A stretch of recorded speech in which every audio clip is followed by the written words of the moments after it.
Njengoba ke i-ANC eMpumalanga seyivele yakhetha ubuholi lobusha, sitawukhulumisana manje naloyo losakhethwe njengemgcini mafa lovala loyo lobeka ngumgcini mafa ngaphambilini Mandla Msibi. Siyabonga kakhulu isikhathi sakho. Engabe njengasibongile Makhusha Mazibuko njengoba sowukhethiwe ukuthi ube la kule position yindoda ayihambisa phambili. Well, ngibonge kakhulu. In the African National Congress, kude sibongile Makhusha Mazibuko as an individual. Singikhongolose sisebenza as a collective, and as I come in within the collective lele khona la eprovincini yaseMpumalanga ngitawuchubeka ngisebenze nayo to ensure ukuthi ama finances ala basically in the province, in the ANC atholakala ukuthi manje ayakhona kukhula in a way so that our programs angakhona kuchubeka.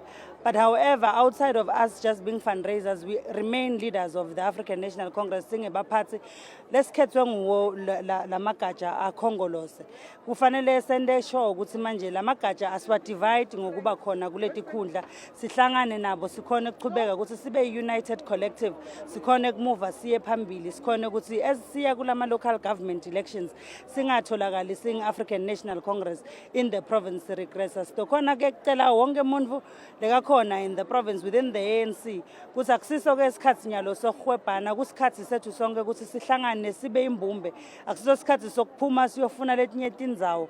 Fanele sichubeke singenela ka ANC sende show ukuthi manje African National Congress mase emakhwethweni siphume siphambili sibe nguye number 1 in the province.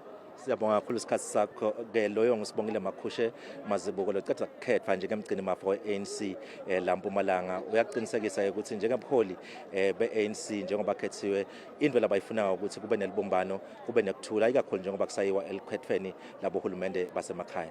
Etindzabeni tethu ku Channel 163 lotilethelwa iNewsroom Africa, ngingumweli Masilela eMbombela eMpumalanga.